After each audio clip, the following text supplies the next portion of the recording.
All right.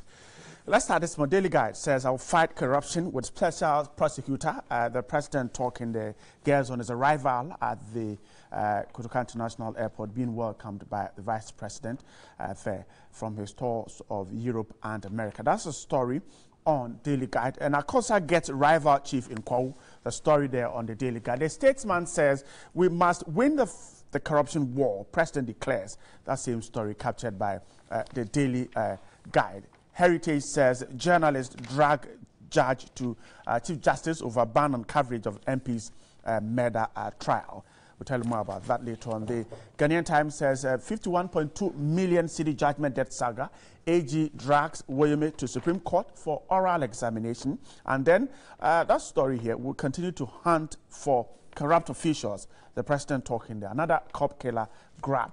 Daily Graphic. We can't lose fight against corruption. It's bane of our development. The president talking there. And then GPHA to clamp down on illegal ports. Several other stories on some of the newspapers here on my list. Now, my guest this morning to my extreme left, a member of the NDC, Felix Kwachu, a former Deputy Minister of Information Communication. Good morning. Good morning. Grateful for your time. And then to my immediate left is a member of Parliament for the Futu constituency, a member of the NDC, Alexander Finyamaki. Good morning too. A member of? MPP. Did I say NDC? Yes. Okay, maybe I'm trying to change you up. No, don't try to. So I won't do that. Good morning, once again. More members, so I will welcome you. I know Felix will welcome you. All right. Grateful for your time this morning. Well, so the president is in. The vice president, we're told, is also getting ready to go to China. We'll talk about that. So, but let's begin the conversation this morning. A lot of these papers this morning carrying stories on corruption. The Ghanaian Times says it will continue to hunt for corrupt officials. Daily Graphic, we can't lose fight against corruption. It's been of our development. And then Statesman, we must win the corruption war, president declares. Daily Guide has our fight corruption with special prosecutor. Alex, quickly before we touch on this corruption story, the vice president is in China. What exactly is he on in that part of the world? Well, thank you very much. I believe that this one district, one factory initiative by the government and the need to industrialize our economy were part of our campaign promise. The vice president is leading a delegation made up of businessmen and those infrastructure ministers. I'm referring to Minister of Transport, Roads and Highways, Works and Housing, among others, to meet with Chinese businessmen to explore all opportunities to showcase Ghana for them to come and invest in various sectors. Of course, if you don't go and sell your country, nobody else can do that for you. The focus of this government is to create jobs. The focus of this government is to move away from this cap in hand, asking for aid and all that. Obviously, you and I agree that that's not the way to sustain this economy. We have untapped resources. People who have developed the economy to a certain level and have the means must partner us to do so, to develop. So there is nothing wrong here going. It's everything positive, and it is something that the opposition and all stakeholders should support. It's not going for somebody to say, okay, we are coming for grants. No, it's going to talk to businessmen to let them know what we have as Ghanaians. Obviously, there are also very good proposals that have been received by government in respect of the one district, one factory.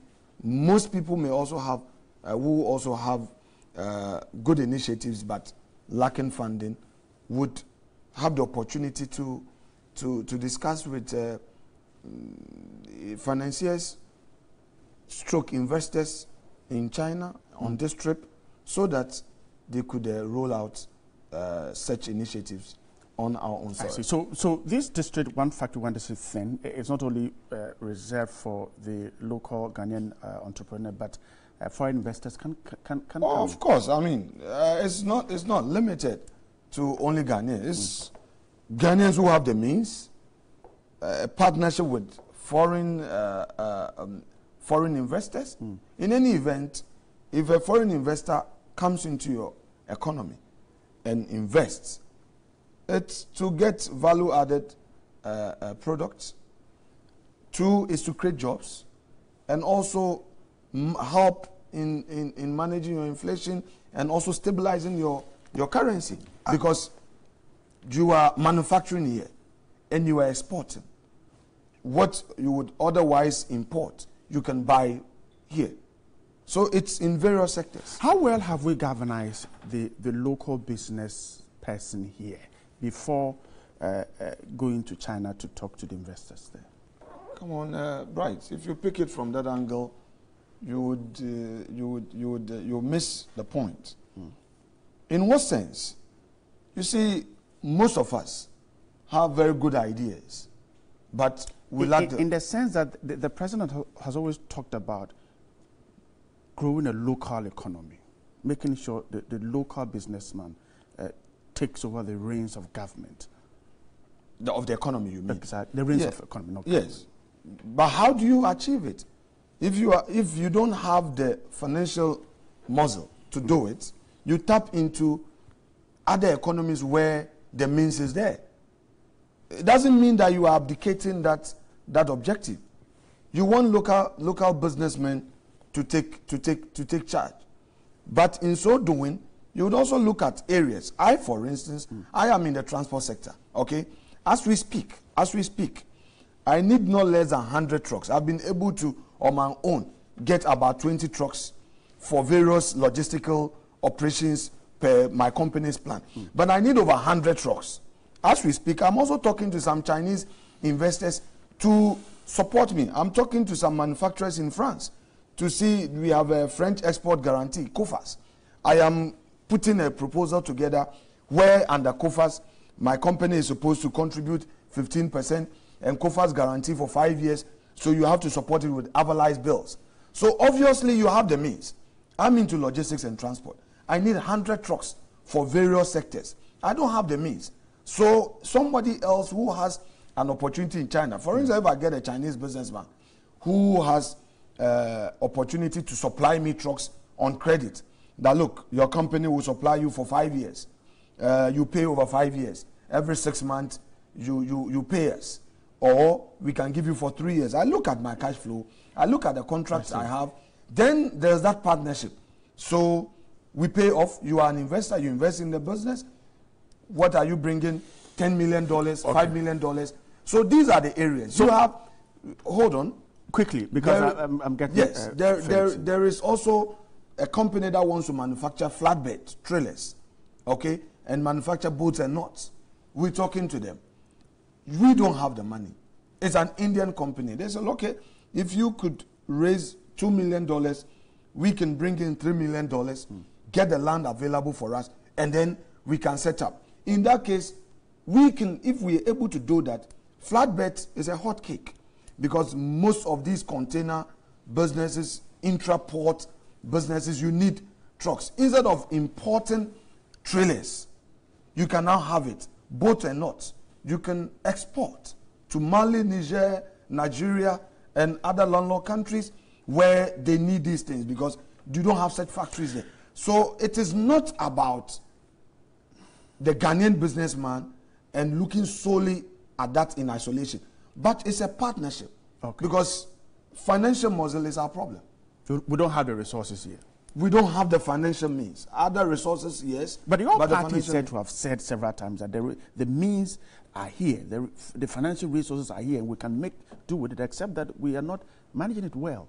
All right, thank you. Just 1 minute about this. Let me get Felix to come. If you ask a good question, you don't give 1 minute to answer. We still run it. Yes. It's all right. Nana Addo Dankwa Akufo-Addo said, one of the problems of our economy was mismanagement.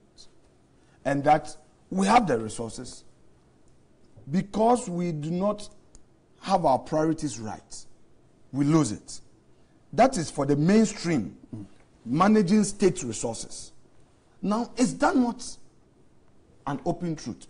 Felix, forget about the political competition we have. He will tell you that we have a problem with our economy regarding payroll fraud. Our ports, what is happening at our port didn't start today. It started way, way, way back. We have problem with public and civil servants doing their own thing. We have problem with politicians not doing things right. If he says, look, we have the resources, instead of going to borrow at a compound interest and in 3 years paying so much, no, you could tap into the market and get a cheaper facility. Instead of issuing bonds and paying 23%, you can issue bond and get 19%, which is cheaper to refinance existing debt and save $600 million. And I'm referring to the recent bonds that were issued, which the opposition is saying that indeed 95% was given to FT and all that. Going to China for $3 billion when you do not have the means to meet all the pre-disbursement requirement. You can cut your coat according to your size, ask for $1 billion immediately, where you can meet all the pre-disbursement requirement and not ending up paying $200 million by way of penalties to the Chinese. Let me get Felix in. When we talk, when Nanado spoke about we having the means in this country, he meant the basic resources that we should turn it around. We shouldn't abuse it. We shouldn't be lazy. We should be patriotic enough to manage such that the little we have, we can make good use of it. We can make good use of it. That is the effect of what that statement. What he said. Alex, I'm grateful. Felix, the trip, the concerns are that Alex is asking for the support of the opposition. The concerns are that the Chinese seem to be engaged in certain activities in our country, for which the last time concerns were raised. The Chinese embassy in Accra wrote back and suggested that they were not happy at the way we seem to be pointing accusing fingers at them. Some have suggested that the trip to China by the vice president will in a way affect certain fights against certain illegal activities in which the Chinese are involved. No, it shouldn't. You see, international relations ought to be conducted on the basis of mutual interest and pragmatism. The fact that you may have a fight or a quarrel with one country in a certain area of national life does not mean that you cannot explore relationships in other areas at a high level that are mutually beneficial. As I speak to you, I'm sure you've heard of the blockade on Qatar.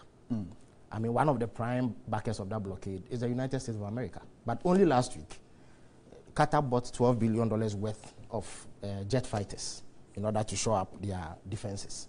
And the fact that there was a blockade supported by the United States of America did not prevent the two countries from entering into such an agreement.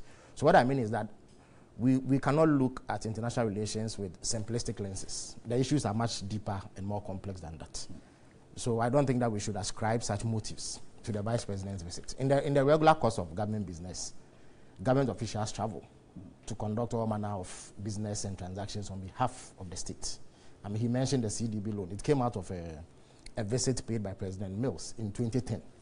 And that is how come we got CDB to do some of the major things that we were able to do as a country. So I am particularly not convinced about the argument that the vice president visit to China would necessarily affect the way that we are able to deal with China in relation to some of the things that some nationals of theirs would have engaged in that violate our law. I'm also not comfortable with viewing violation of Ghanaian law within nationality. For me, it doesn't matter what the nationality of the offending party is. To the extent that laws have been broken, they should be dealt with. There are Ghanaians engaged in galamsey. There are Ghanaians engaged in all sorts of wrongdoing that we need to deal with on the basis of law. So if a Pakistani or an Indian or a Chilean or a Chinese engages in any act that violates Ghanaian law, we should deal with the individual as such and not paint every national from that country with the same brush. I don't think that it is a healthy way of looking at it. Looking at it that way rather serves to give us excuses as a people to continue to violate Ghanaian law. So within that context, I have no difficulty with the vice president's trip to China. It will not be the first time that a Ghanaian leader would have gone to China or any other developed country to seek some assistance, it will also not be the last time. So I am indifferent in that regard. The point I wanted to raise was the point on which you made, Alex Land, on the rhetoric of Nana Akufo-Addo and Dr. Bawumia himself when they were in opposition regarding national resources. The rhetoric that came from them suggested, for instance, that borrowing was the result of incompetence. Indeed, there are many quotes that I can give you in which Dr. Bawumia and Nana Akufo-Addo suggest that the very idea of borrowing in and of itself was wrong, and that we had every resource we need in this country to prosecute our development agenda. But because the NDC as a government was not efficient, we had resorted to borrowing instead of mobilizing local revenue. Meanwhile, the records will show that in terms of domestic revenue mobilization, what the NDC mobilized before leaving office was the highest in the country's history. Of course, there are lapses, there are leakages that we all know. We've lamented. And that's what they pointed. They were not talking about leakages. They were not talking about leakages. Listen, they were not talking about leakages. The truth of the matter is that even if we sealed all those leakages, we do know that there will be significant gaps between the money we need to develop and what we have immediately. And so we would definitely have to rely on external sources. That is a fundamental fact that no country can run away from. Saudi Arabia, one of the leading producers of oil in the world, 2-3 months ago, floated $17 billion of bonds in order to finance a $98 billion deficit that they had recorded. The United States of America, they borrow from China, they borrow from Japan, they borrow from the Gulf countries. And they rely on investment from outside in order to keep the American economy running. So there's hardly any country in this world that doesn't borrow. The impression they created in opposition was that borrowing was wrong.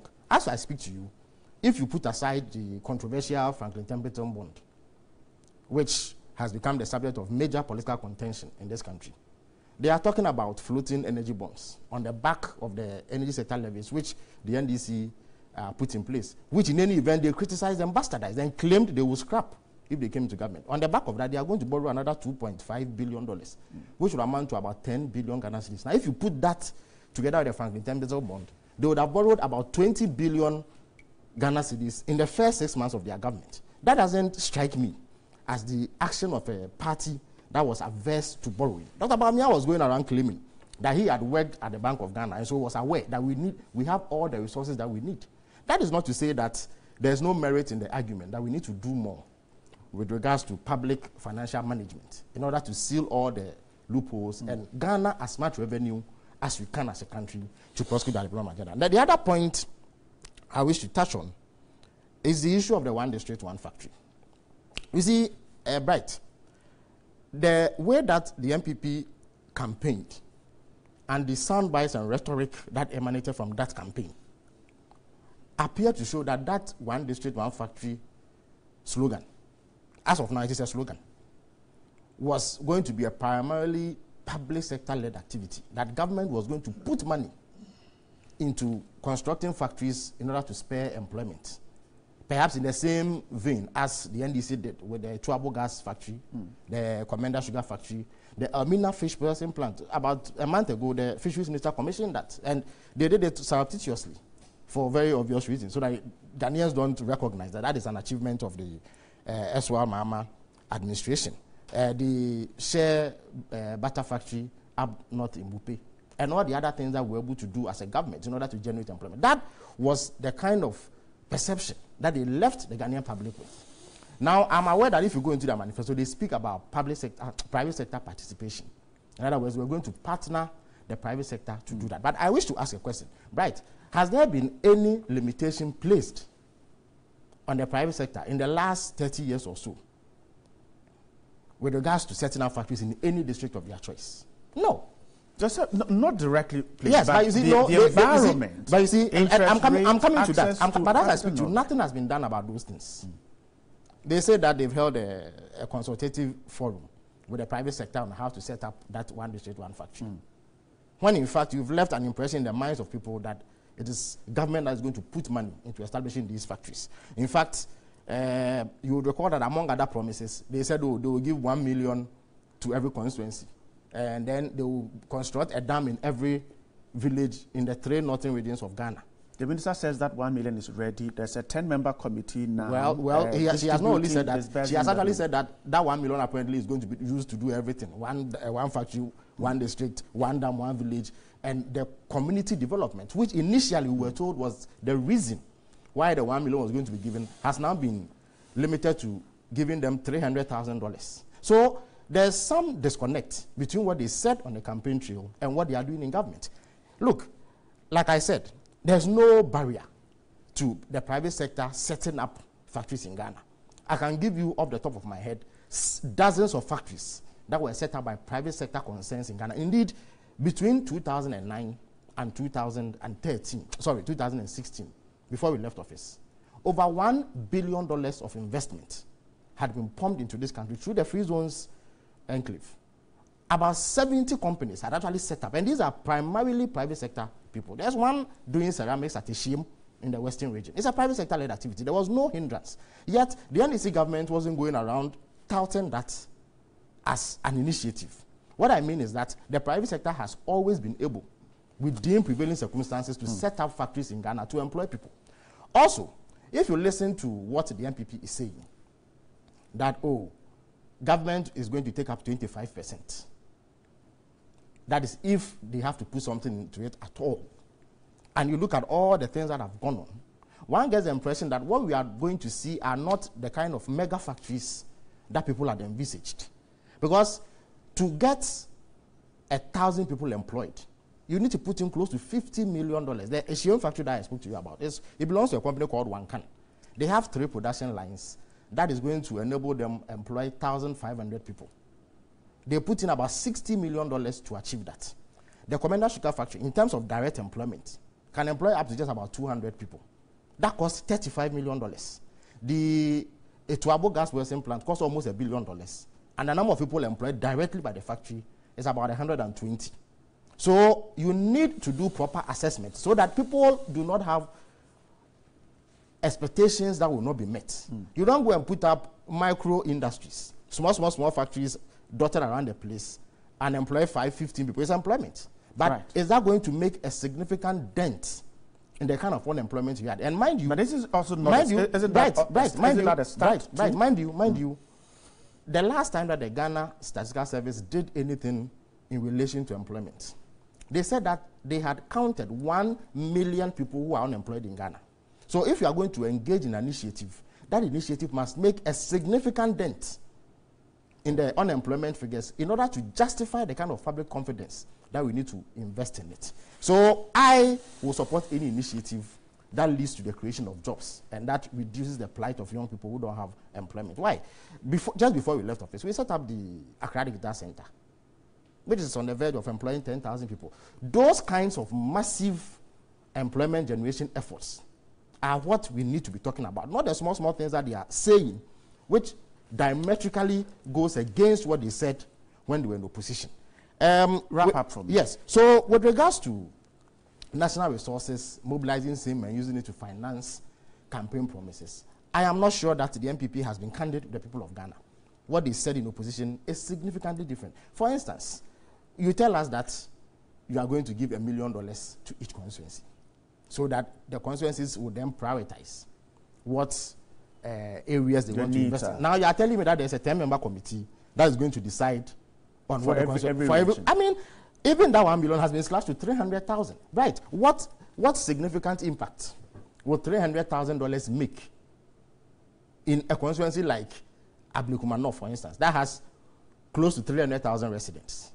Again, why does the NPP assume that all constituencies can be painted with the same brush? In other words, the needs of Ablekuma North will be the same as Menchia South, or that the needs of Ketu North will be the same as Tamale South.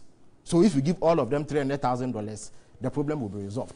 When we were in power, there were times when we had to spend close to the Pond Water Project that generates 40 million gallons of water per day. It was aimed at resolving challenges within communities in Ghana. Those who live in the northern part of Accra and parts of the eastern region didn't have access to water. Places like Adenta, North Legon, Hachu, and those places, for decades, they didn't have water flowing through their taps. In order to resolve that, we had to invest $216 million to remove that bottleneck. So if you want to provide water for that large number of people, what is $300,000 going to do? So the IPP seriously need to review some of the things that they said. If they find that the reality is entirely different from the things that they were saying in opposition, they need to level up with the people of Ghana and be candid. Before they, and when you listen to them, they continue to heighten expectations. The last time I heard the president speak about establishing a new civilization. For crying out loud, you've not been able to resolve basic problems. And you're talking about setting up a civilization. Felix, I'm grateful. So we need to be careful as a people and not take this government on their word, unless of course they deliver. All right. Yes. Let's move on. Let me oh, you want to react? Just let me give you just 2 minutes so that we can move. We've hit half mark. Yeah. You see, Felix started well, but it appears he didn't end well. It appears that he is still interested in his propaganda business, and he's still in a campaign mood, and he's still talking. Hold on. I kept quiet. Right, you yourself, don't interrupt. He's still in a campaign mood. He gives us a jack, and then he goes quickly to say, "Oh, and we did this." So, campaigning for votes, please. In all sincerity, deal with the issues in a manner that Ghanaians would know that at least you are being objective. You are saying that we have borrowed 20 billion. 20 billion being borrowed to refinance debt at a cheaper cost. It doesn't matter what you use. Oh, borrowed 20 billion. Go on. So that we have just gone past. It's the last time I want to interrupt you. Yes. Very well. So it's just to refinance. Okay. Yes, at a cheaper cost. Okay. All right. Okay. So, for instance, the recent bonds, the domestic bonds that were issued, we've gone on record in saying that it has saved this country a minimum of 600 million Ghana cedis. You, for 8 years, you were issuing bonds at 23%. Okay. All right? And we have done it at 19%. Okay. So don't go around create the impression that they've added on to the national debt. Don't be making those arguments. Okay. In any event, if when we were campaigning you didn't listen to us well, please. Which one? You are the NDC. On this one, is that quickly. Yes, because they were saying that those were campaign rhetorics, and nothing has been done. He said $1 million per constituency. It's been sliced to 300,000. Who told him that? Where is that coming from? He shouldn't be the minister for special initiatives. No. You got. You tell us. So it's not been slashed. Please. No. But I'm giving him the. Yes. So he said.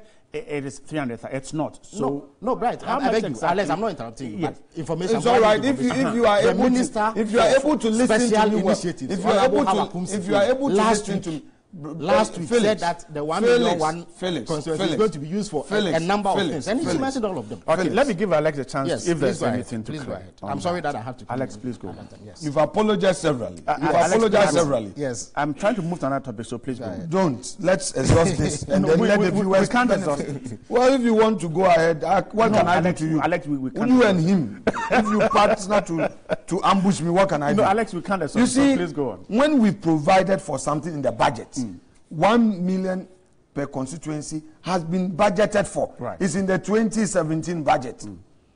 The irrigation project, the one dam one village, one dam thing, is in the budget. They provided for it, a separate item is there. You should look at page 178. So it will not be funded by. I'm saying that it is there. No. They should look at the budget. It is there. Okay. It is there. It has its own funding. It is there. So it will not. With respect, I have it in my head. To this morning, I didn't come with the budget. It's in my car. And so what if I tell you? But I have it in my head. No, because I've been reading. I debated. Look, come on. Okay. Felix, all right. You allow me. All right. Okay. All right. Alex, please. Felix is behaving as if he's not going to speak. You are saying that it's in the budget. It so is it will not be funded by the 1 million. Nobody has said that. There's a separate item. It's there. Right. You should look at it. Okay. All right. It's okay to criticize. You are talking about projects that you were able to undertake in 8 years. This is a 6-month-old government putting in place the support systems to take off. All right? So don't be in a hurry to compare your 8 years to somebody 6 months, Okay. with respect. Okay, I'm grateful, All right, Alex, you for see- your time this morning. you see, the point- no, Felix, let's It's move on. important. You No, see, no, let's we move are on. on a public platform, so we need Yes. to set certain records straight. Look, right, look into the budget statement. The finance minister was clear when he itemized a number of things that the 1 million one constituency was going to be used for. Among others, he said it to be used for Right, one I'm district, going one to debate factory. on this I beg issue your pardon, again, because if you one, want one to district, one debate- factory, no. one dam, one village, and the constituency development program that they said they are going to undertake. This was reiterated by the minister in charge of special initiatives, Honorable Hawa Kumsin, on a radio station last week. And she said that the things that the finance minister said the money was going to be used for is exactly what it's going to be used for. So please don't distort the fact. It is clear in your all own right. documents. Our viewers will make their own judgment Absolutely. where they've heard the minister speaking and then also check the budget and see. But let's move on. Daily Guide this morning, I'll fight corruption with special prosecutor. Graphic says we can't lose fight against corruption because it's the bane of our development, and we'll continue to hunt for corrupt officials. The president talking here. Alex, let me start with you. The special prosecutor we're saying is the Messiah we're waiting for to fight corruption. The president is saying that we can't lose the fight against corruption. Are we doing enough to enhance, sustain this fight? Right. We collectively, as seated here, agree that corruption is a drain on our economy. We agree. Right. Each time we've had elections, we've talked about corruption. Okay? Therefore, once again, if a government comes into office and decides, like, let me get institutional structures to help fight, I think it's something that every Ghanaian must support. We've had problem with AG prosecuting and it being considered as political. In Ghana today, the easiest way for somebody to steal or engage in some criminal act against the state and turn round and say that, oh, I am being victimized, oh, in fact, it is witch hunting, is to look for a political patronage. That's what people do. When you genuinely want to pursue a matter, even in court, somebody would want to look for political patronage as an escape route. So now, the government says, look, let's get an independent body to look at this. Give that institution that power.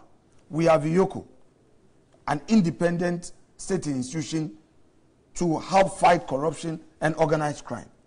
Let them work together with other state institutions, of course, law enforcement agencies, and in ensuring that people who are engaged in all acts of criminality against the state are dealt with without any political coloration.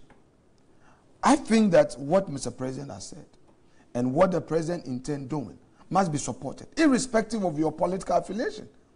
Because with all the ambitious plans, without resources, we can't get there. So anything to close all these leakages and to seal them would help this country and not MPP. How do you react to the concerns that this is just an addition to the many other institutions that are to fight corruption? Well, to me, it is better to have many functional institutions. Which don't bite, can't act? If I say functional institutions, I mean institutions that would function effectively and would bite, than not having it there. You're suggesting that Yoko and Co are not biting, so we need another one. I have not suggested so. It is better to have many institutions that have the necessary funds. If you go to the United States, all right, they have many institutions that are there to serve as checks. So once they are functioning and functioning well, it is better for us than to leave things unattended to. Then we'll be having more dangerous. People will not have confidence in the system. People would be driven by their own perceptions and will collapse our economy. No. Have more institutions, ground them in the Constitution, make sure that you give them the mandate to do their work. And over time, it will benefit the country. Can this prosecutor really work? Well, unless we wouldn't want it to work. Unless we do choboy, because the man is my party man. because the man is an executive of this party, so we will not allow. That is the only way. But if all of us will accept it and say, look, the man is doing something, forget about the individual, forget about who is the lawyer, forget about who is behind and what not, but let's allow the system to work. Ghana will be a better place. That independent prosecutor will be able to discharge his or her duties. And then people would now fear doing things wrong against the state. Pause here for me. Let me go to Felix. Felix, so if Alex is saying that if we would allow whoever gets this position to work, then we are perhaps halfway through with the fight against corruption. It suggests then that we need more than just the prosecutor. That's my thinking. You see, in order to work this out. And I intend to be brutally frank this morning. You see, the fight against corruption cannot be waged on the basis of pedantic statements and platitudes. Wow. As we are hearing from the president and other government officials. Everybody knows that the fight against corruption must be won. It's been said for decades. So please, he should get on and fight against corruption. But the question that immediately arises is whether or not any measure of confidence can be placed in the words of the president with regards to fighting corruption. I say no. I personally have absolutely no confidence in his ability to fight corruption. You see, have you had any confidence at all in? Yeah, but I will explain. I don't.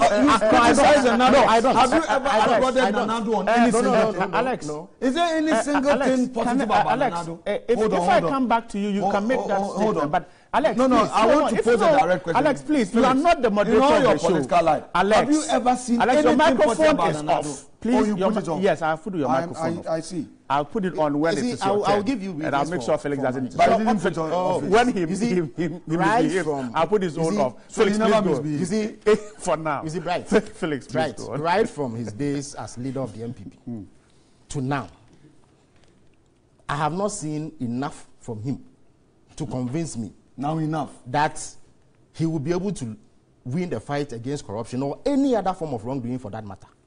You see, let me paraphrase Bill Clinton for you in his 1996 inaugural address. The president must lead by the power of his example, not the example of his power.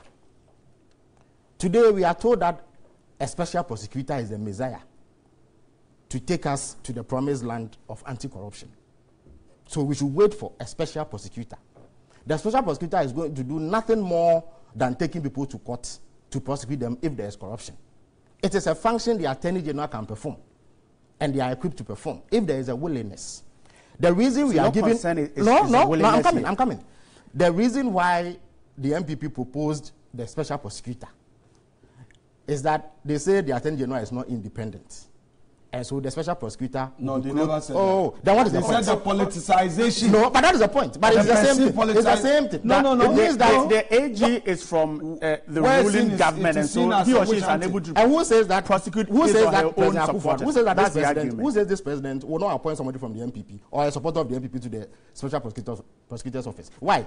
I know that no official pronouncement has been made on who will occupy that office. But I'm sure you are in the media and you've heard the individual who has been tapped for that position, even if it has not been confirmed.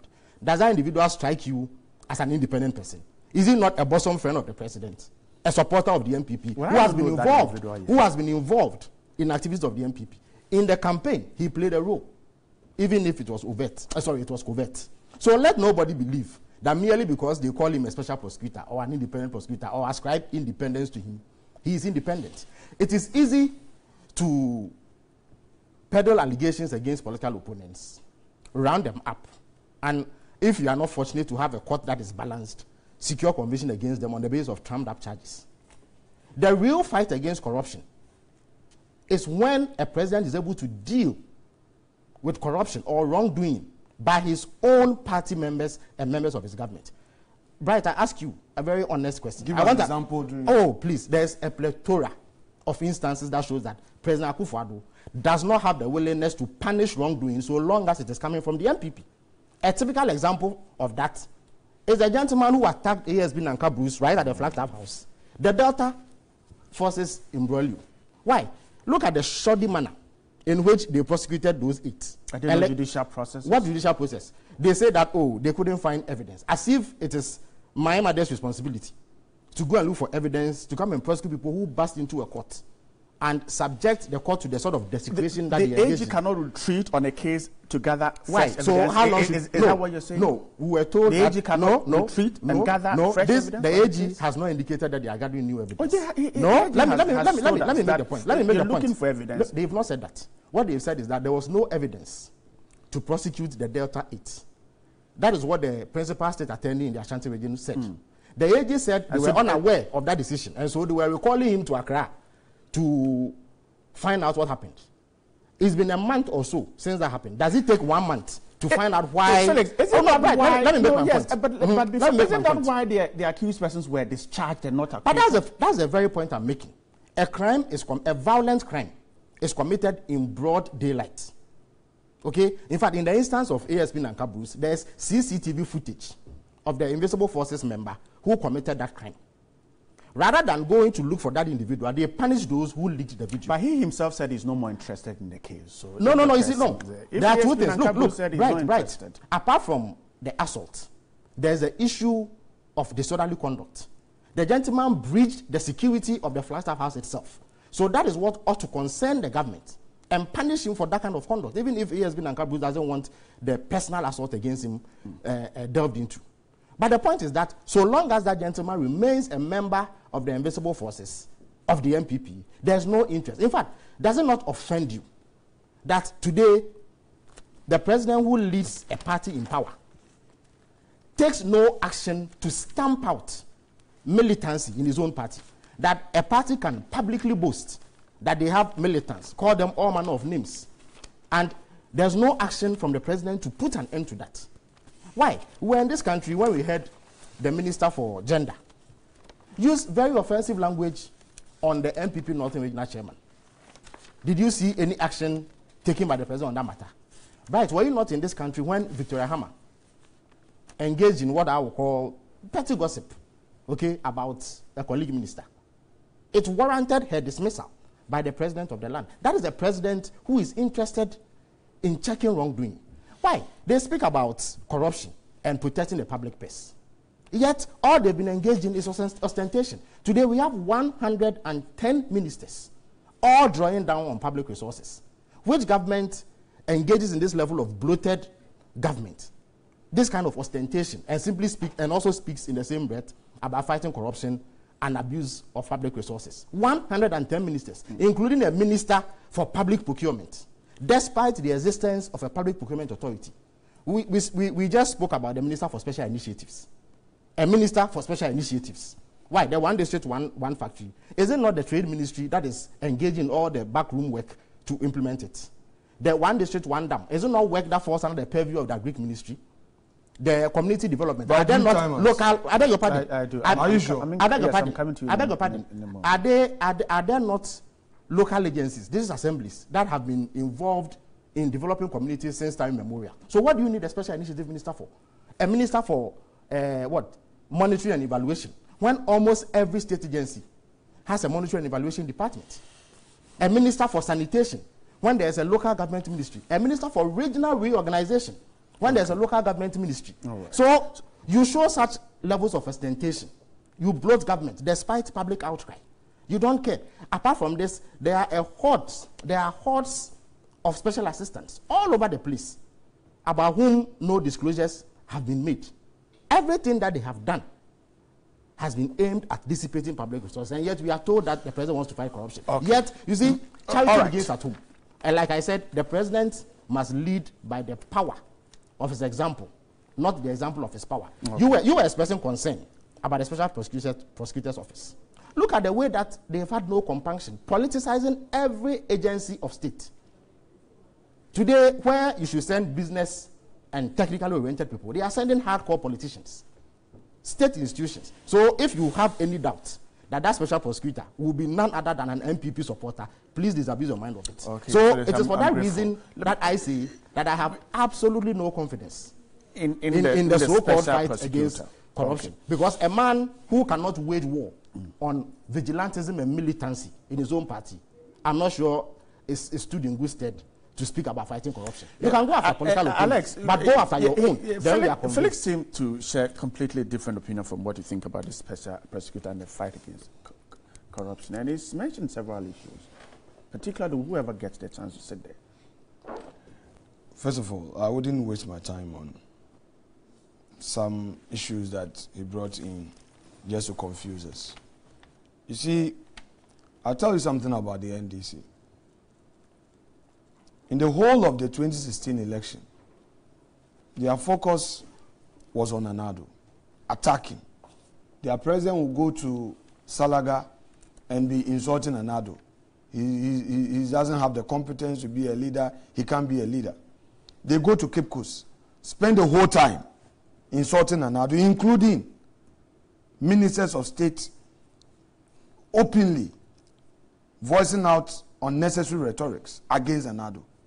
Today in opposition, one would have expected that they will lift the bar and debate on issues. It's still than Anado. Oh.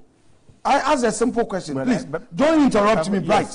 You allowed him to speak, please. Yes, I will allow you to speak. No, don't interrupt. And let him keep quiet and listen. You will keep quiet. I'm saying that he's only suggesting that. He's not suggesting. He's made a statement of fact. So let me respond to him. But it's not an insult. That's what I want to do.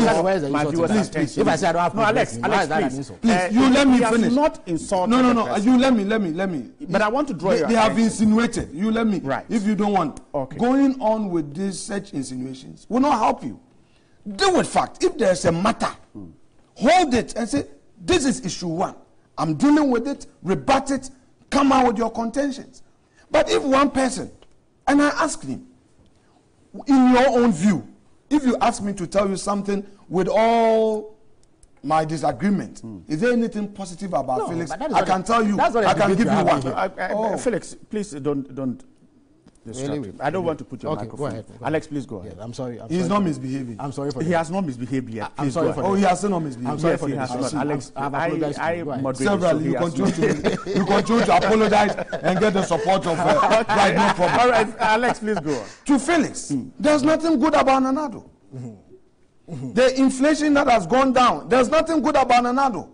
The initiative to refinance our debt, to give us fiscal space, for businesses to thrive, it is nothing good. To Felix, nothing good. Nanado has done nothing. All right? Nanado promotes vigilantism. That is to him. But to him, to his John Mahama, who claims that he was riding a lame horse. That's what he claims. All right? Who wants to be president again? So he has sent all of them out, go and bastardized, so that 2020 we will get the opportunity. You've been in office for 8 years. For God's sake, stop being power drunk. This is a new era where priorities are being set right. You set up youth enterprise support. Monies were at an office, giving them to your party foot soldiers. You went through an election. You said, look, there's no space to engage people. After election, you were employing people after 6 p.m. without certificate. The same government that you said, look, we are ensuring the right things are done. We've gone to IMF and that we cannot, open up the public sector again. Immediately after election, you started putting constituency youth organizer in certain places. And when these things are being questioned, you say, hey, they are dismissing people in the public sector who engage in more corruption than your government. You send people, you go and borrow, and I'm compelled to bring this example. You go and borrow at a compound interest. At the end of 3 years, you pay the principal plus the interest. You set up a ministerial inquiry. It comes out with a report, and you yourself admit that indeed, monies that were paid were never used for that purpose. Refund to be made as we speak. Where are those refunds? Meanwhile, government of Ghana has paid interest, 199 million interest on a 200 million that was borrowed. Where in this world would a government borrow 200 million Ghana cedis and in 3 years pay 299 million, 99 million interest? Where in the world would a government borrow such money? And even so, your own ministerial inquiry will come out with a verdict that indeed the monies that were paid to that entity were never used for that purpose. You say, okay, you refund even the principal, and you would not be refunded. And today you come and sit here and say that somebody who wants to get institutional structures in place is doing the wrong thing. All these payments at the port, customs officials with clearing agent, wasn't that agent roaming around hoisting power flag that, oh, I'm an NDC and nobody could touch him? At the time, that person was engaging this looting of state monies. Wasn't he boasting around with party power behind him? So if we want to go on and on, it will be accusation here, accusation there. But we are in a new era. The government is determined to at least make a difference. Your work in opposition to support that idea. Because if there is a better Ghana, it will be a better Ghana for all of us, not only MPP. Many businesses want to set up. They need to be given the necessary support. You had the opportunity, you could not. Today he talks about, an MPP said we had so much money in the economy and why were we borrowing? The MPP in opposition, I was part of the finance committee. Not a single day did we say, government don't borrow. We said, look at the cost. And I will argue and re-argue. Kaswa interchange. You go and borrow. You are supposed to put 20% in a collection account. At the same time, you are supposed to pay 10% to cover the insurance of the lender. Meanwhile, the lender is giving it to you at a commercial rate. We express concern and say, look, it's too expensive. Look at all the costs, arrangement fee, going to your party, full soldiers and all that. By the way, weren't all of us saying that this Woyome business of paying 51 million Ghana cedis to Woyome was bad and all that? Wasn't the government, the NDC government, going after Woyome because there was a public outcry? By the way, are you aware, in spite of all these, publicly that they were fighting Woyome, challenging court decisions against Woyome, they were still dealing with Woyome, doing business with Woyome and paying Woyome? Would it surprise you? Can he deny it? So, NDC should not pretend that it is all righteous and that it means well for this country. They should give Nana Addo a chance. They had it 8 years. You had it 8 years. With all the impunity, Ghanaians tolerated you for 8 years. At least give another person the chance. See what he can do. Nana Addo says, look. You're saying they should not criticize him? I've not said so, please, okay. with the greatest respect. Right. That will be the last thing I will do. Why? Are we perfect? They should criticize us, but they should be constructive. They shouldn't be petty, like the way Felix is doing. I am saying that when a person is voted into office and his party, that person must identify his priorities, areas that he wants to look at and focus on. If Nana Addo says that I want Akotose to be a cabinet minister because I want to ensure strict monitoring and make sure that we meet our target and that is my focus, allow him. In your time, you set up, in their time, they set up a department or a unit at the presidency for monitoring and evaluation. Dr. Tonedu, ambassador, he was in charge. He later lamented. But you criticized it. That's what you also criticized. No, the MPP didn't. You spoke about the MPP numbers did not. In government. That's what you also spoke about. The MPP did not criticize the setting up of that office. But rather, Dr. Tonedu came out publicly. He was on Joy FM, Super Morning Show. I heard him criticizing his own government. Now look, this job that was given me, I would have been able to help government meet its target and meet its objective, but I was never given a chance. The resources and everything. The next thing we heard was that he had been sent to the Netherlands. Is he bright? Please, okay. Let me finish. I'm at the top of the hour. Wrap up for me. Let me get Felix to react quickly. With all respect, at least even if you dislike Nana Addo as a person, look at his policies. Be objective enough to say that, oh, the man has done this well. I support it. A government never in the history have we heard. Alex, is it not the view of the opposition to make a comment on what he does? I agree. I agree. But you're not worried. Why? I was criticizing the John. Yeah. No. I am saying I criticized the John Mahama government, didn't I? Yes, you did. When my business was under attack by his party people, it was John Mahama who told his party boys, stop it. So Hold on. But too? I think, I know, you know, he knows, that at no point did I go that personal. I was criticizing the government. All right. He narrows it personally on the man. And that is what I find very wrong. Oh, okay. I am saying that it is okay for you to criticize. Look, let me give you an example. I've heard the top of yes, of course. Yes. Let me land. Yes. This recent bonds, a decision that the opposition should have applauded the government. They single out Ken Oforiatta and subject him to all manner of attack just to taint him. When you have borrowed at 23%, you have borrowed at 23%, it is costing the government. Our finances are highly geared, budgets highly geared. We don't have the space. And the man goes to borrow at 19%, lower than what you had. Get additional money, refinance, save money. NDC says it is wrong. Alex, I'm grateful. You see, when Alex says goodness, when Alex says goodness, we should agree with the. I have never said so. I said be constructive. Alex, allow me to wrap up for me. He's only criticism for 30 seconds. A criticism of the president amounts to personal. I don't understand. You see, they can choose to erect silos or artifices around the president. But wrongdoing is wrongdoing. But I cannot support. Listen.